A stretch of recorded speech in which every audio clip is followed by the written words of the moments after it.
नक्कीच बिग बॉसच्या घरामध्ये राकेश बापटवर आता रडण्याची वेळ आलेली आहे. कारण अनुश्रीने कॅप्टन्सी पदाची जी उमेदवारी होती ती राकेशची घालवलेली आहे.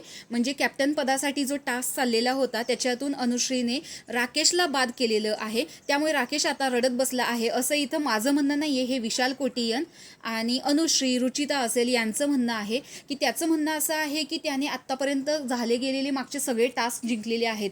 पण हा टास्क तो अनुश्रीमुळे हारलेला आहे. कारण इथे अनुश्रीने त्यालाच बाद केलेला आहे. कारण विशाल कोटियनला देखील तन्वीने बाद केलेला आहे. तर राकेशचं असं म्हणणं आहे की ज्यावेळेस ती माझ्यासोबत भांडत असते त्यावेळेस तुम्ही कुठे असता? ॲज अ गुड पर्सन म्हणून तुम्ही माझ्यासोबत उभे राहून तिला बोललं पाहिजे. कारण ती घरातली एकही ड्युटी करत नाहीये, ती सर्वांना उलट बोलत चालले. तर तुम्ही माझ्या बाजूने स्टँड घेऊन तिच्याशी भांडलं पाहिजे. पण तुम्ही असं कोणीच करत नाहीये. तुम्ही ऑलवेज जसं शांत बसत असता की इतर दोघांची भांडणं लागलेली असताना तसंच तुम्ही करताय आणि तेच तुम्ही आता कंटिन्यू करता आहे असं राकेशचं इथं म्हणणं आहे. त्यामुळे घरातले सगळे सदस्य इथं शांत झालेले आहेत. कारण जशी त्याची कॅप्टन्सी पदाची उमेदवारी गेलेली आहे तो खूप चिडलेला दिसत आहे आणि ऑलवेज अनुश्रीसोबत त्याचं भांडण झालेलंच आहे आणि लागलेलंच असतं. ते त्याच्यामध्ये रुचिता असेल, रोशन भजनकर शांत असतो पण त्यांची जे टोळकं आहे ते सतत राकेशच्या मागे लागलेलं आहे.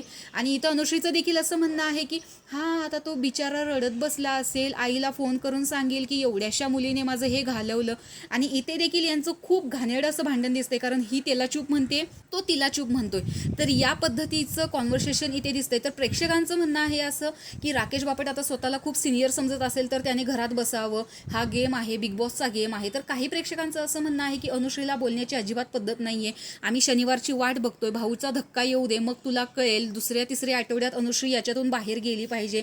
तिला डबल इविक्शन करून रुचिता असेल किंवा अनुश्री असेल या दोघींना बिग बॉसने बाहेर काढायला हवं.